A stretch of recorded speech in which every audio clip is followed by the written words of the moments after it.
கருவி. கரங்களை தட்ட மாட்டீங்களா? பரிசுத்தாவி பெற்றவங்களா? கரங்களை நல்லா உற்சாகமாய் தட்டுங்க. பரிசுத்தாவி பெற்றவர்கள்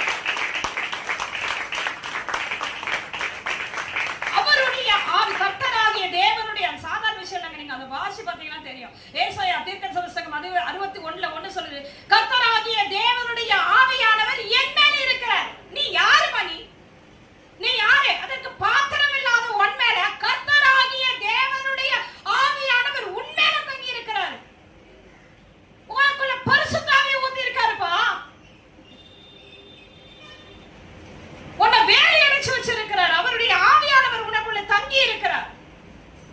வசனம் சொல்லுது, ஆண்டவர் கேட்கிறார். இன்னைக்கு நீ ஒவ்வொரு விஷயத்துல நான் இவ்வளவு செலவு பண்ணி இருக்கிறேன். எத்தனை பேர்கிட்ட கணக்கு கேட்கிறோம் நம்ம? இன்னைக்கு வீடு கட்டுறவங்க கிட்ட காசு கொடுத்தா கணக்கு கேட்க மாட்டீங்க. எப்ப என்ன கட்டின்னு போடான்னு விட்டுருவீங்களா? மனைவி இடத்துல கணவன் கேட்கல, உனக்கு 1000 கொடுத்த நீ என்ன பண்ணு கேட்கல. அதே வார்த்தை உனக்கு திரும்பி வருது.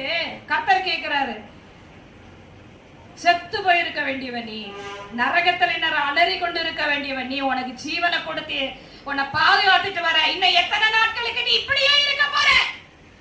நல்ல பழங்களை நீ தருவாய் என்று நினைத்தால் எனக்கு கசப்பான பழங்களை தருகிறாய். பரிசுத்த ஆவியானவராகிய நான் துக்கப்படும்படி நீ இன்னும் புறம் பேசிட்டு திரியிற, இன்னும் கசப்புகளை இருதயத்துல வச்சுட்டு இருக்கிற, இன்னும் உன் சத்துருவை மன்னிக்காதபடி இருக்கிற, கட்டளைகளுக்கு கீழ்ப்படியாதபடி இருக்கிறாய்.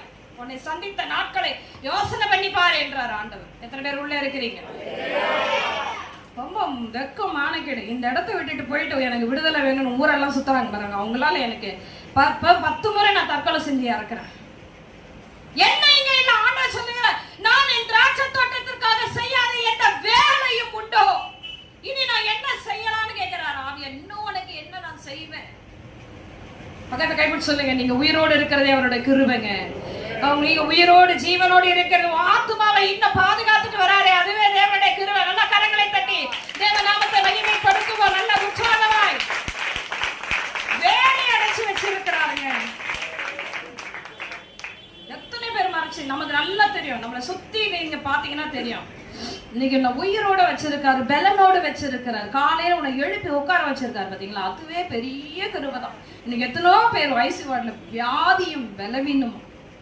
அன்பு சகோதரி தாரஸ் ரத்த கண்ணீர் வடிக்கிறாங்க அவங்க தம்பி பையனை நினைச்சு. நான் அழுகுற பாருங்க ஆண்டவர் சமூகத்துல. குழந்தைக்கு சைட்ல பேக் தொங்கிட்டு இருக்குங்க, மோஷன் பேக், யூரின் பேக். அந்த தாய் பார்த்துட்டு எப்படி இருக்கிறாங்க? வாலிப பிள்ளைகளை கேளு,